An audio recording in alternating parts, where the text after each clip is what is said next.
অবস্থাতে দুই জায়গায় ভোটার হইতে পারবে না। 6 নং একটা সই করছিলে? হ্যাঁ, তাহলে ঠিক আছে। বিঘা জমি জানা মতো আমরা জানি যে 1 বিঘা জমি সে বিক্রি করছে। কি জানেন? জমি সম্বন্ধে জানি আশরাফ মামাদের সময় অসুখ এই সময় বিক্রি করছে। আমি মোহাম্মদ ওমর আজম, পিতা মোহাম্মদ ইয়াসিন আলী, গ্রাম বাহাদুরপুর, পোস্ট থানা গোয়ালন্দ, আমি জেলা রাজবাড়ী। আমি 2000 সালের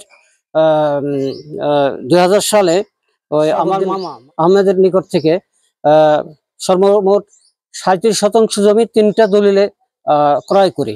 দলিল নাম্বার এবং তারিখ আমি পর্যায়ক্রমে বলছি।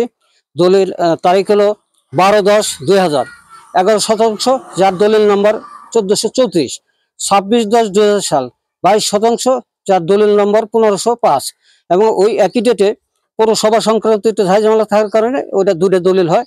তার পরবর্তী দলিল হলো 4%, 26/10/2000, দলিল নম্বর 1507।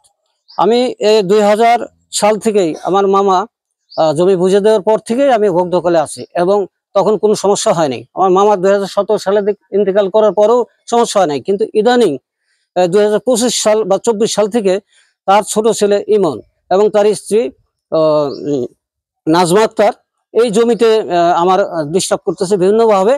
আমি আমি আমার বেড়াটা উচ্ছেদ করে, তারপরে আমার যারা আমি কিছু জমি বিক্রি করি 11 শতক, তাদেরকেও ডিস্টার্ব করতেছে এবং আমার ভয়ভীতি দেখায়, এবং আমার নামে একটা মামলা করছে সেই রাজবাড়ী কোর্টে।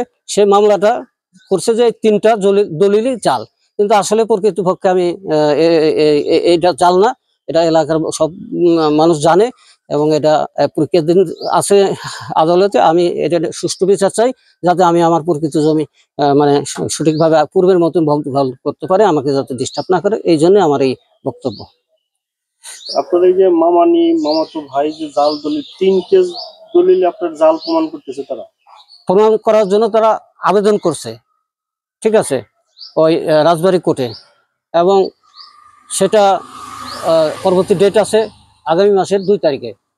তাদেরকে এসিল্যান্ড অফিস থেকে বলা হয়েছে যে আপনারা আপনাদের যে জাল করছে তার প্রমাণ আনেন, আর আপনি যে অরিজিনাল দলিল জমির মালিক সেই সঠিক দলিল আনেন। তো আমরা মোটামুটি যে হেফাজতখানা আমরা যেখানে দলিল সংরক্ষণ থাকে সেখান থেকে আমরা সার্টিফাইড কপি এবং দলিলের মূল কপি, এটাকে বলে সইমোহরের নকল, আমরা এটা তুলছি হ্যাঁ রেকর্ড রুম থেকে।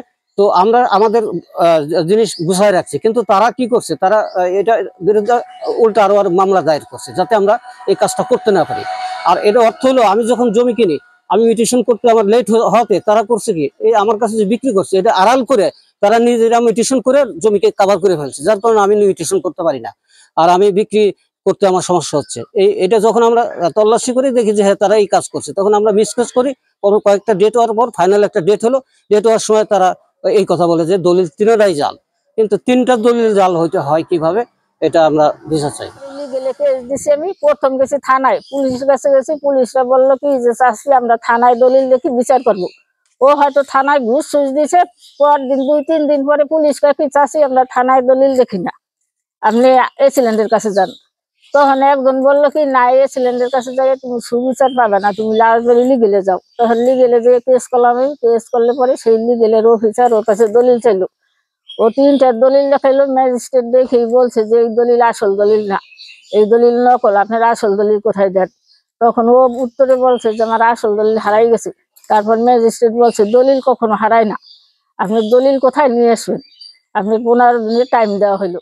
আপনারা মনে করেন কি যে এটা জাল দলিল করে? জাল দলিল, আপনারা জানেন না এটা কখন না কখন কে দলিল করছে, কে সাথে ছিল আমরা কিছু জানি না, এটা জাল দলিল, সম্পূর্ণ ভুয়া।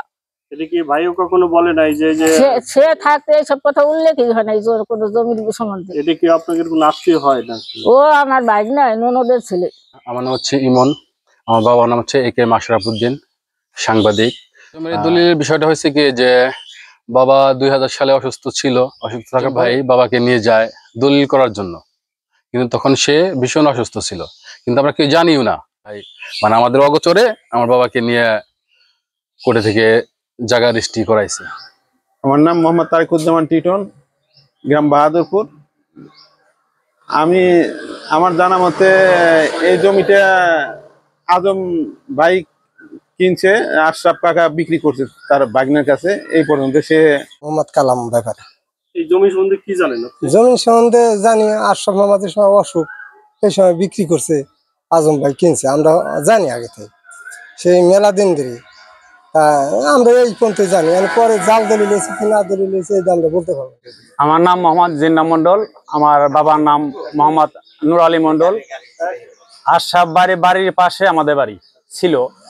আর আশরাফ ভাই আর খলিল মাস্টারের বাড়ির মাঝে বাড়ি ছিল আমাদের। আমরা অনেক বড় হয়েছি।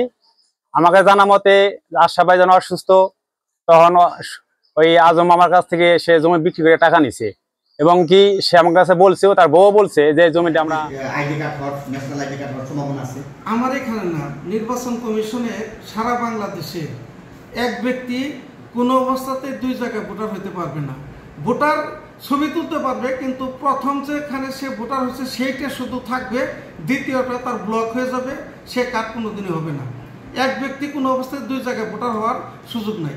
ওই যে ব্যক্তি অভিযোগ করছে সেই ব্যক্তির অভিযোগটা কোনো অবস্থাতে সত্য হওয়ার সম্ভাবনা নাই। না, কি অভিযোগ করছে সেটা তো আমি জানি না। হ্যাঁ, অভিযোগটা হচ্ছে হলো যে এক ব্যক্তি একাধিক আইডি কার্ড তৈরি করে সে বিভিন্ন জায়গায় বিভিন্ন একাধিক আইডি কার্ড তৈরি করার সুযোগ নাই, বলে ফেক আইডি। আপনি নেটে সার্চ দিয়ে গেলে পাইবেন, একটা ব্যক্তির একটা আইডি কার্ড থাকে, এটা চেঞ্জ হওয়ার কোনো সুযোগ নেই। ধন্যবাদ, থ্যাংক ইউ।